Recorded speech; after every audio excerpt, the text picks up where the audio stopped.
안녕하세요 여러분. 2022 서울 지역 대입의 모든 것 입시닥터 윤서부와 함께 시작을 해보도록 하겠습니다. 서울 지역입니다. 함께 출발하죠.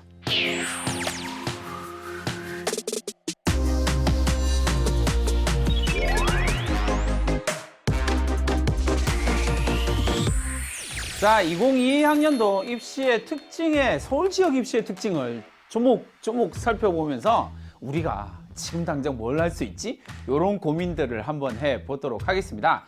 첫 번째로 이야기를 할 수 있는 2022학년도의 입시의 특징은 뭐니 해도 어쩔 수 없이 마음이 아프지만 어쩔 수 없이 N수생 비율의 증가를 이야기할 수밖에 없을 겁니다. 전년도에 N수생의 비율이 한 29% 정도였단 말이에요. 근데 올해는 전년도보다 조금 더 늘어날 거기 때문에 30%를 조금 넘을 것이다 라고 예측을 하고 있습니다. 그러니까 여러분들이 2022 입시를 준비하면서 가장 초점을 두고 생각해야 될 건 N수생이 비율이 증가하게 될 거야. 그렇다면 나는 어떤 전략을 세워야 되지? 라고 하는 부분에 포커스를 맞추고 계획을 세워야 합니다. 두 번째로 생각할 수 있는 건 언론에서 많이 들었던 이야기다, 그죠? 서울 15개 대학을 주요 대학 15개를 중심으로 해서 정시의 비율이 확 올라갑니다. 그죠? 그러니까 정시의 비율이 올라간다라고 하는 것 때문에 나는 정시로 대학을 갈 거야, 이런 학생들을 요즘 좀 많이 만나요. 그러나 현실적으로 그것이 의미가 있고 그리고 타당한 대안인지에 대한 심각한 고민은 반드시 필요합니다. 왜요? 앞서 이야기한 특징과 맞물려서 이야기를 한다면 N수생이 증가한다? 그렇다면 N수생이 초강세를 보이는 전형은 딱 두 가지거든요. 하나는 정시, 하나는 논술. 이렇게 된다는 사실을 고민해 보시고 여러분들의 전략 전반을 재검토하는 시점은 반드시 필요하다라는 이야기를 드리겠습니다. 세 번째로 이야기를 할 수 있는 건요, 2022학년도의 입시의 가장 중요한 이야기죠. 약대 신설에 대한 이야기입니다. 약대 선발이 이루어지게 된단 말이에요. 대략 한 34개 대학에서 1600명 정도의 학생을 선발합니다. 그러니까 20계열 최상위권에서 어마어마한 변동이 생길 것이다 라고 예측 가능하죠. 의학, 그리고 약학, 그리고 치대, 한의대, 수의대까지 하면 숫자가 이제 어마어마해지는데, 거기에 더해서 대학의 AI, 인공지능이라든지 아니면 데이터 관련 신설학과들이 대단히 많이 생기고 있거든요. 그러니까 20계열 최상위권에서의 지각 변동이 전체 입시에 미치는 영향도 엄청 커지게 될 것이다 라고 하는 내용도 알아두셔야 됩니다. 마지막으로 이제 서울에 있는 대학, 주요 대학에서 이야기를 하는 학생부 교과 전형, 학생부 추천 전형으로 대부분 바뀌게 되죠. 그죠? 추천 전형이 대부분의 대학에서 다 생기고 있다. 그리고 그 비율이 11.9%, 거의 12% 정도 된다라고 하는 사실을 같이 기억을 해 두시면 2022학년도에 서울 지역의 대입에서 가장 특징적인 면모들을 확인할 수가 있을 겁니다. 그렇다면 전형별 비율은 어떻게 되는지 한번 살펴보도록 하겠습니다. 전체적으로 보면 전형에서 가장 중요하다, 서울에 있는 주요 대학 15개 대학을 간다라고 전제를 깔면 여러분들이 볼 수 있는 전형 중에서 가장 중요한 전형은 뭐니 해도 정시 전형이다 라고 이야기를 할 수가 있겠네요. 39%를 선발합니다. 반면에 두 번째 전형이다 라고 이야기를 할 수 있는 건 학생부 종합 전형이 되겠죠. 35% 정도를 뽑습니다. 그러니까 이 두 전형만 합쳐도 대략 70%를 넘죠. 나머지는 주력 전형으로 보기는 상당히 어렵다라고 하는 생각들을 어느 정도는 하셔야 돼요. 그러니까 논술 전형이 한 10% 정도 되고요. 실기나 기타 전형이 한 3.9% 정도. 그리고 학생부 교과 전형이 11.9%니까 가장 강력한, 가장 많이 뽑는 전형을 본다라고 이야기를 하면 정시 전형, 학생부 종합 전형, 학생부 교과 전형, 그리고 논술 전형이 유사한 수준이다라고 이야기를 할 수가 있겠죠. 그러면 다 빼고요. 쉽게 서울에 있는 주요 15개 대학을 가겠다라고 생각하면 4가지 루틴이 있다라는 사실을 확인할 수가 있겠죠. 그럼 이제 하나씩 살펴보도록 합시다. 첫 번째, 학생부 교과 전형부터 살펴보도록 하겠습니다. 제일 먼저 이야기를 할 수 있는 전형은 당연히 학생부 교과 100%입니다. 뭐 고민할 필요가 없어요. 대부분 다 뭐라고요? 그냥 교과 성적을 보내고, 그렇죠? 온라인으로 보내면 거기서 쭉 컴퓨터가 알아서 소팅, 교과 성적 순으로 쭉 소팅을 해버립니다. 그게 건대, 시립대, 숙명여대, 한양대, 홍익대 정도의 대학이 될 거고요.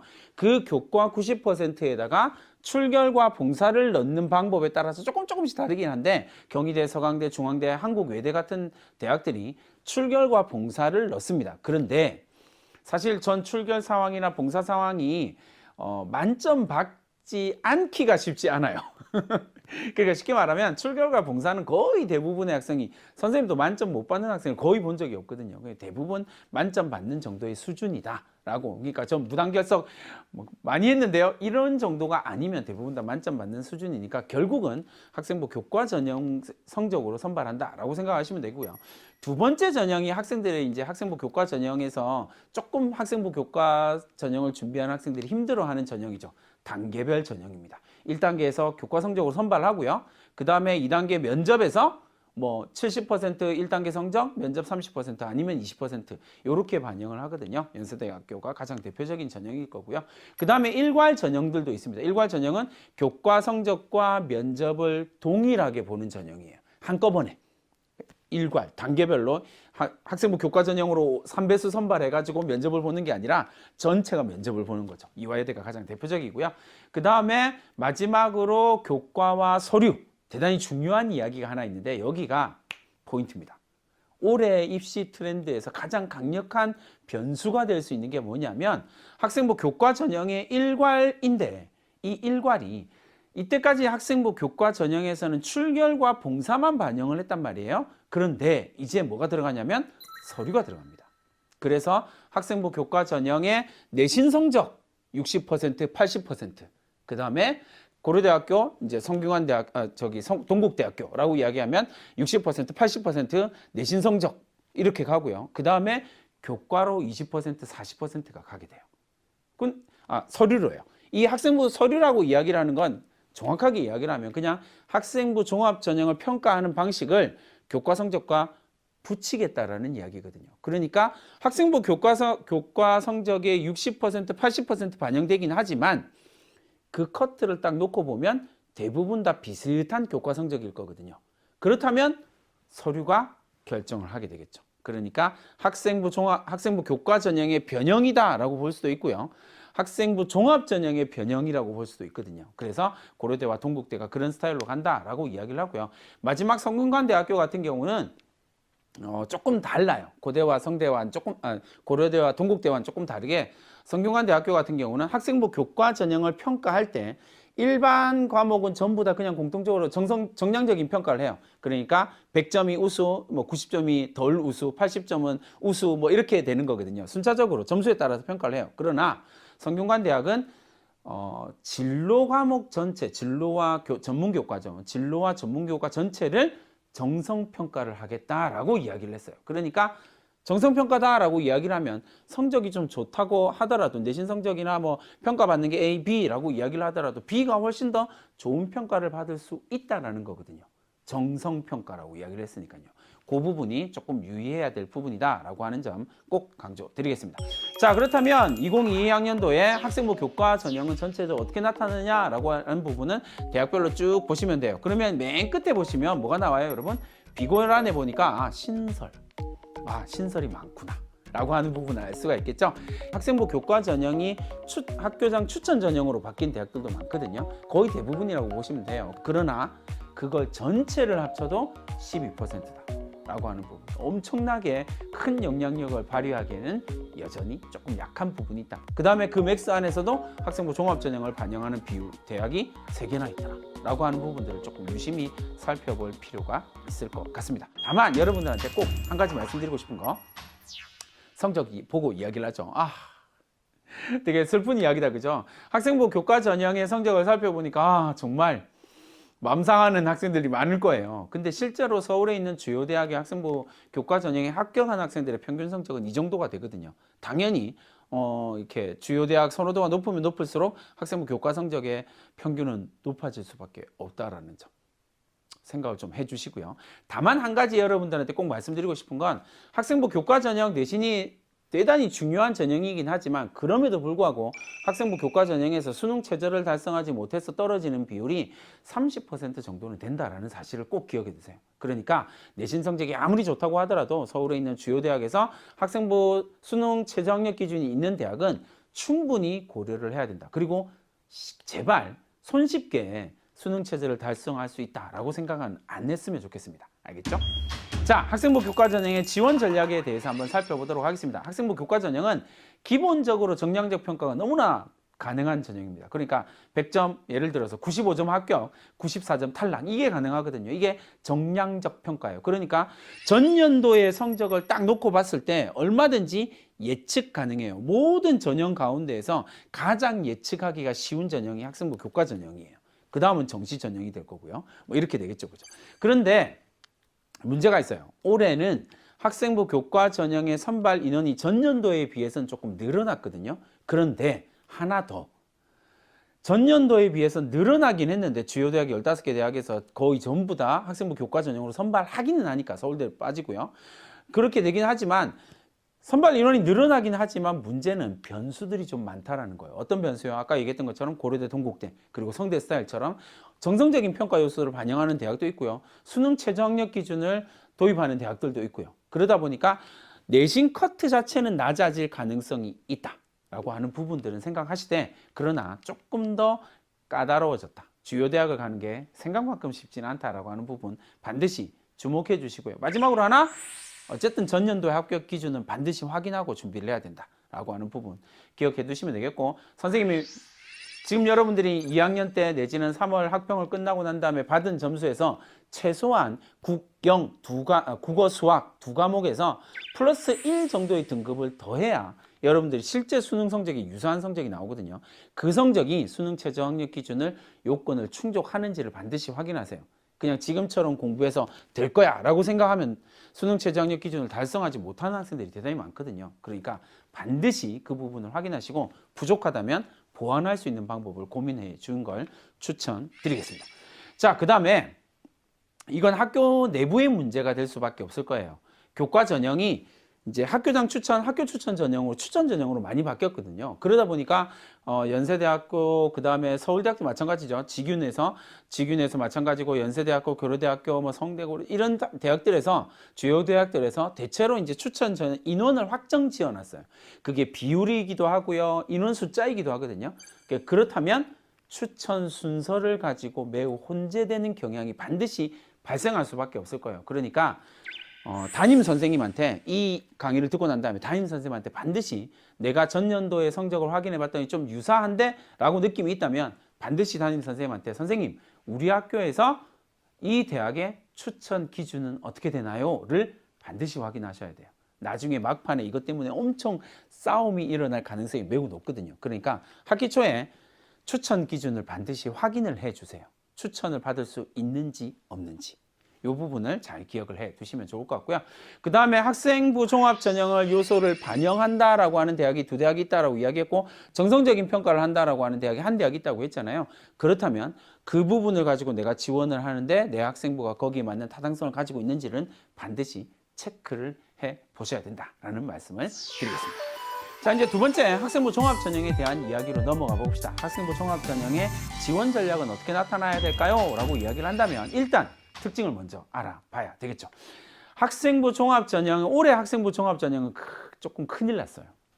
조금 선생님이 되게 마음 아파하는 부분이긴 하고 정말 화가 나는 부분이긴 한데, 어쨌든 학생부 종합전형이 정시가 증가하게 되면서 학생부 종합전형의 인원이 주요 대학 15개에서 조금 대폭 감소했어요. 전년도에 비해서. 그러다 보니까 자연스럽게 학종을 준비하던 학생들이 있었단 말이에요. 그 학생들이 어쩔 수 없이 학종을 써야 된다라고 생각한다면 전년도에 비해서 반드시 경쟁률이 올라가게 될 거예요. 그런데 반대로 생각해 보면 대학의 입장에서는 똑같은 학생들을 선발을 해야 되는데 전년도에 비해서 경쟁률이 높아진단 말이에요. 그럼 어떻게 할까요? 선발 기준을 강화할 수밖에 없죠. 그러니까 대충대충 학생부를 만들지 말라라고 하는 사실을 꼭 부탁드리겠습니다. 선발 기준 자체가 매우 정교해지고 고도해질 거예요. 그렇다면 그에 맞게 나의 학생부도 매우 선발 기준에 맞는 선명한 것이 나와야 된다라고 하는 부분을 꼭 강조드리겠습니다. 그 다음에 두 번째, 수능 최저학력 기준을 적용하는 대학들이 있다라는 점. 그러면 내가 수능 최저학력 기준을 달성할 수 있는지 없는지를 반드시 확인해야 된다라는 이야기를 꼭 드리겠고요. 그 다음에 이제 여러분들이 생각하는 것하고 조금 다르게요. 학생부 종합전형은 합격하는 학생들의 내신 폭이 범위가 엄청 넓어요.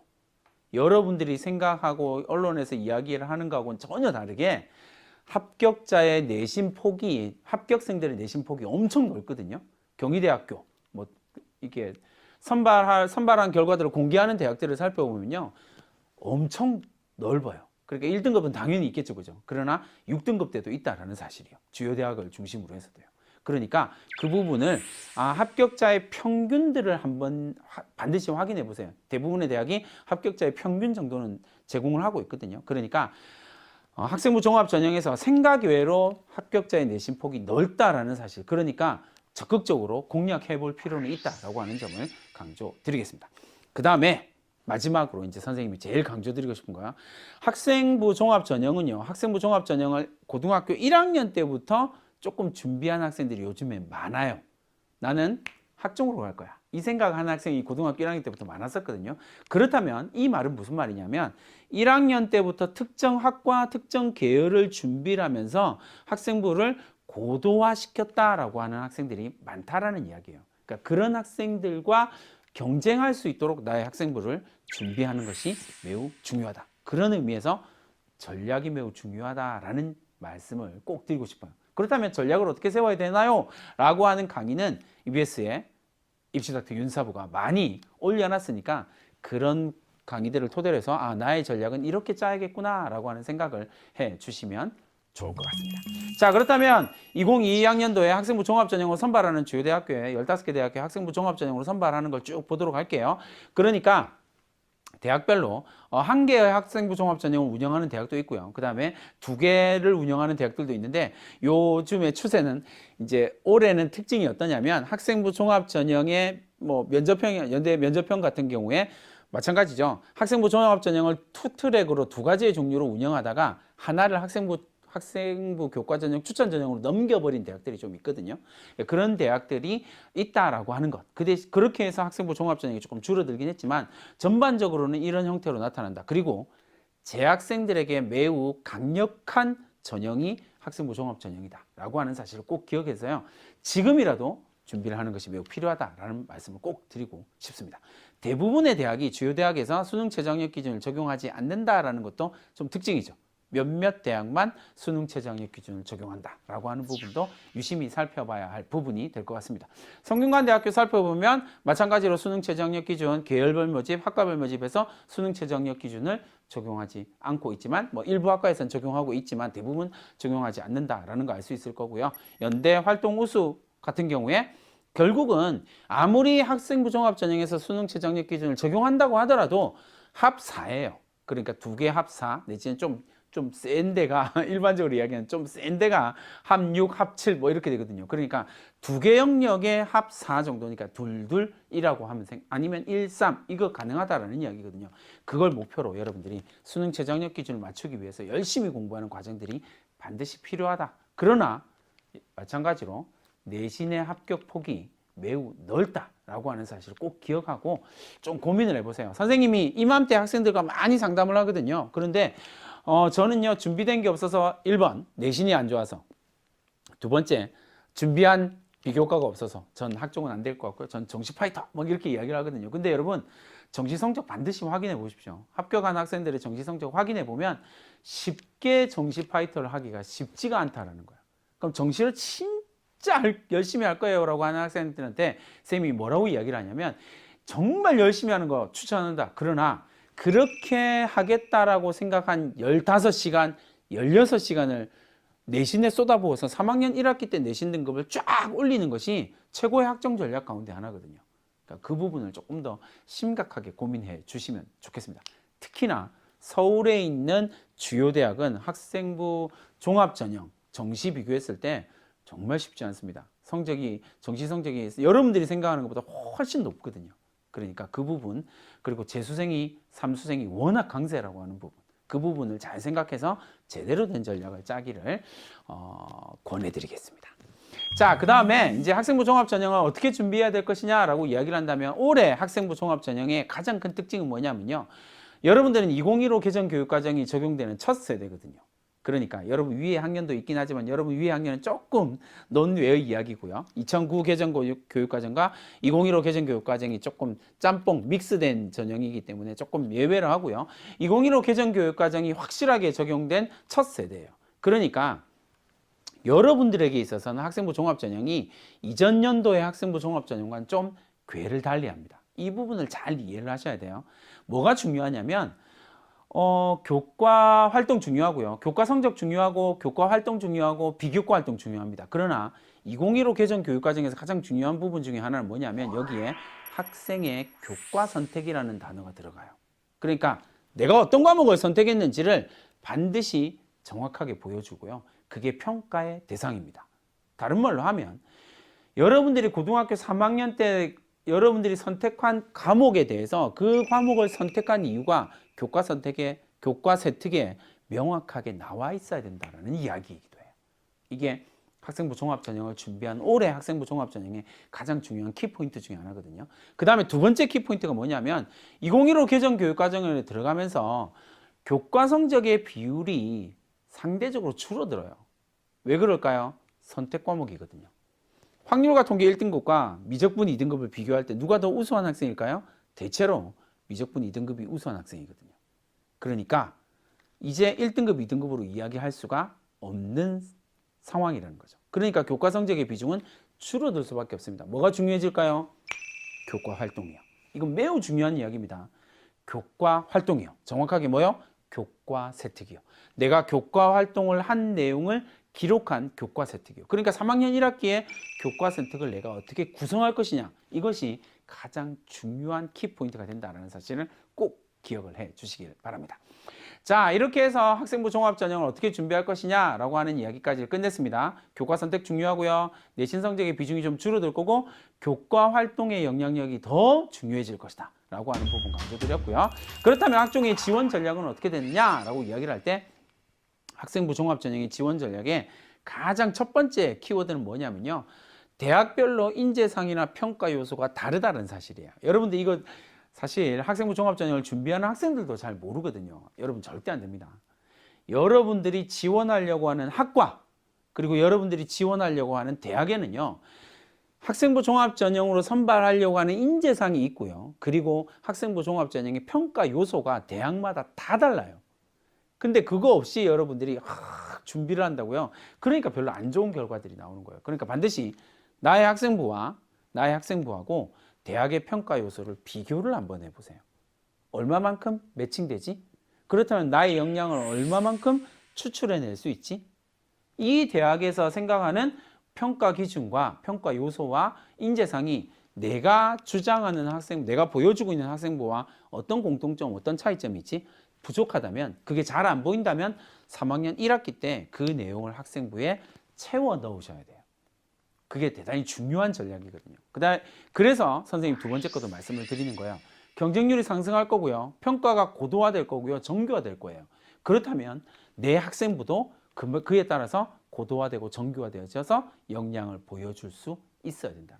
단순하게 저 우수한데요? 안 통합니다. 여러분 절대 안 통합니다. 그러니까 어떻게 하면 이 부분이 매우 전략적으로 고도화되고 정교화되어져서 나의 우수함을 증명할 수 있는지가 포인트가 돼요.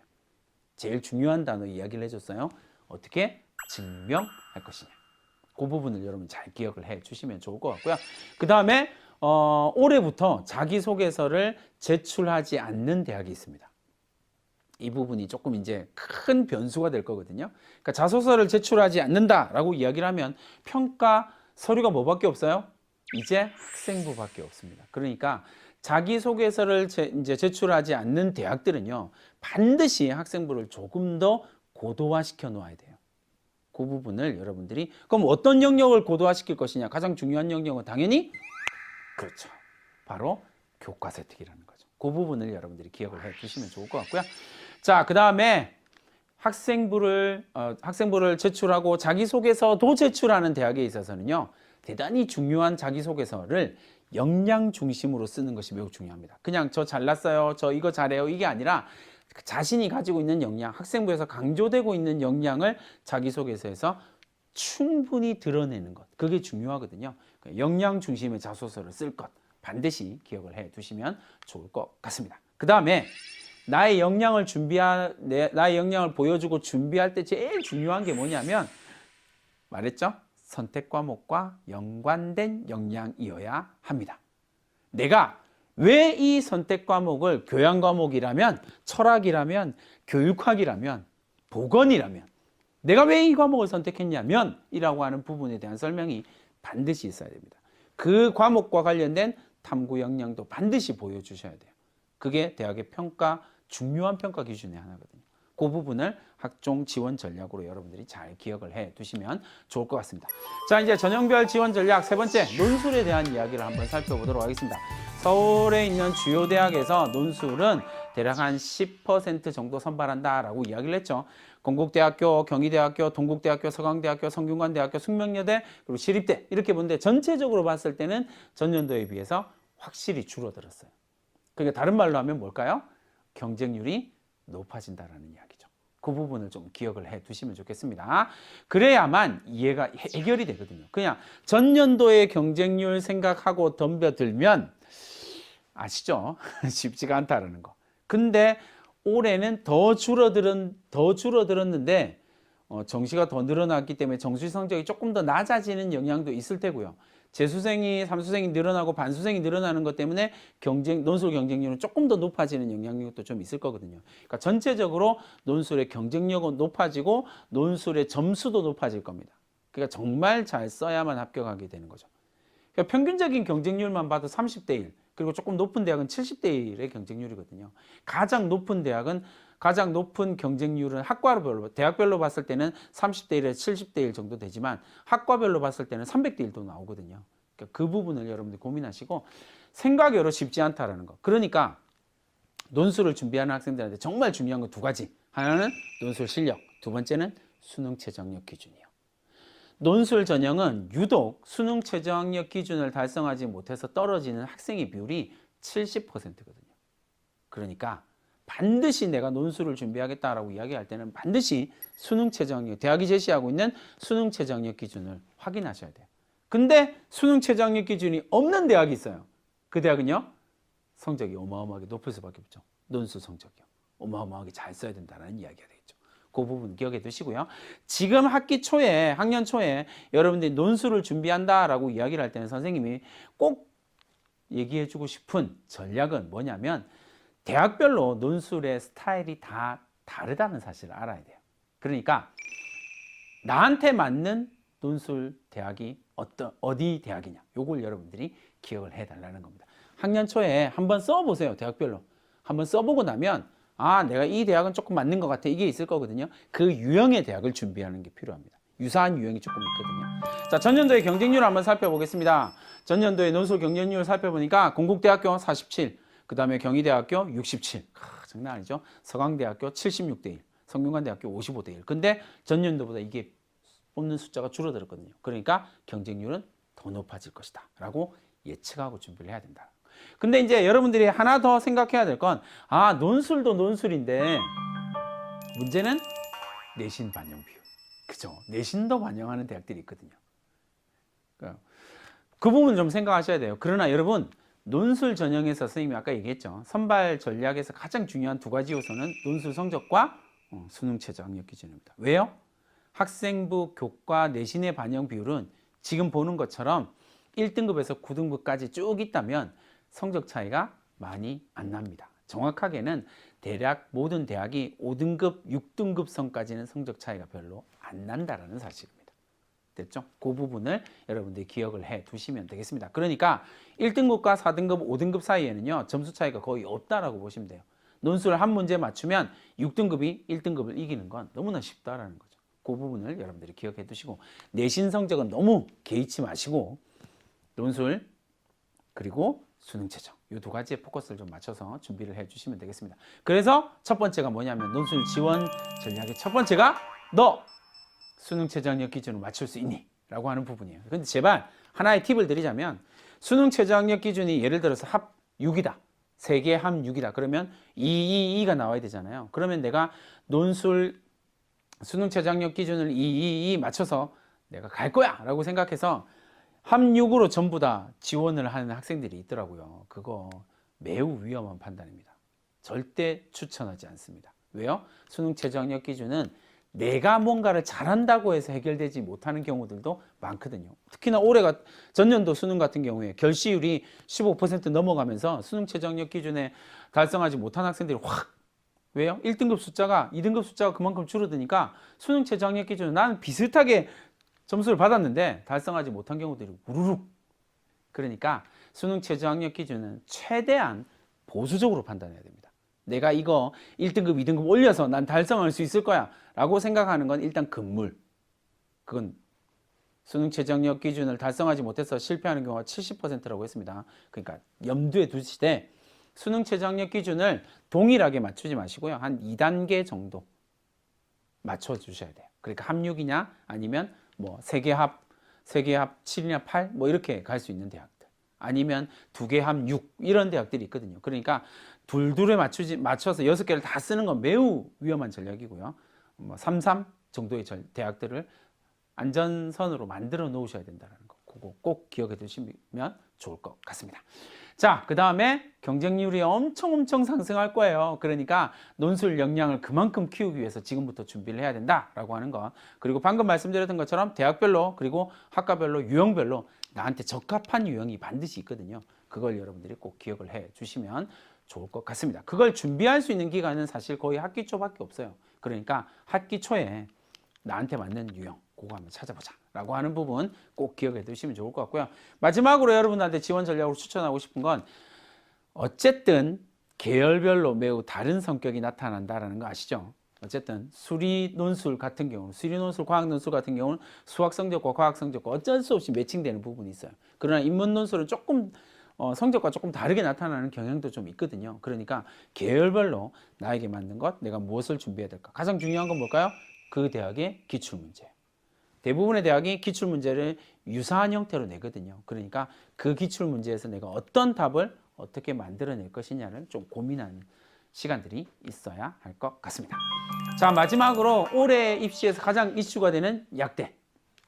약대의 성적이 어느 정도일까가 사실 관건이에요. 정시 성적으로 봤을 때 대략 한 정시 학종 반반 정도에 선발한다라고 보시면 되거든요. 근데 학생부 종합 전형으로 선발하는 인원, 정시로 선발하는 인원을 봤을 때 학생부 종합 전형으로 선발하는 인원도 경쟁률이 매우 높을 거예요. 약대 간다고 하는 애들이 엄청 많거든요. 그리고 N수생도 많거든요. 그러니까 그 부분. 근데 이제 성적으로 놓고 봤을 때는 의치약 한수, 뭐 의치 이렇게 되거든요. 의치한. 한의대랑 약대랑 조금 비슷하게 형성될 가능성이 높은데 선생님의 판단으로는 약대가 조금 더 높게 나타날 가능성이 높거든요. 그러니까 의치, 약, 한수 이렇게 성적이 형성될 가능성이 높다. 그러니까 상대적으로 최상위권에서도 학생부 종합전형에서도 그만큼의 경쟁률, 그만큼의 성적대가 많을 것이다 라고 판단을 하는 게 맞습니다. 그렇다면 내가 약대를 준비하기 위해서 내가 어떤 것들을 만들어 놓았는지를 잘 보고 판단을 하셔야 돼요. 그래서 전체적으로 나와 있는 대학 경희대, 덕성여대, 동덕여대, 동국대, 삼육대, 서울대, 성균관대, 이화여대 그리고 중앙대 이렇게 약대들의 대학을 쭉 보시고 내가 어떤 전략으로 어떤 전형으로 갈 것인지에 대한 고민을 하시는 것이 필요할 것 같습니다. 입시닥터 윤사부가 서울 지역 대학을 진학을 꿈꾸고 있는 여러분들한테 꼭 조언해주고 싶은 이야기가 하나 있는데 제가 되게 좋아하는 19절 중에 하나예요. 아직 대학을 진학하지 않은 여러분들에게 이미 대학을 진학한 것처럼 그리고 그 아직과 이미 사이의 갭을 여러분들의 몸으로 그리고 더 중요하게는 여러분들의 생활 패턴으로 채워가기를 바라겠습니다. 이 한 해가 정말 쉽지 않은 한 해가 될 거예요. 그러나 여러분들이 몸으로 생활로 성실하게 이 아직과 이미 사이의 갭을 메꿔간다면 충분히 여러분들의 꿈은 이루어질 겁니다. 그런 기대감, 그런 사명감을 가지고 올 한 해를 멋지게 지나는 여러분들이 되기를 바라겠습니다. 2022학년도 서울 지역 대입의 모든 것 입시닥터 윤사부였습니다. 여러분의 성공을 기원합니다. 화이팅!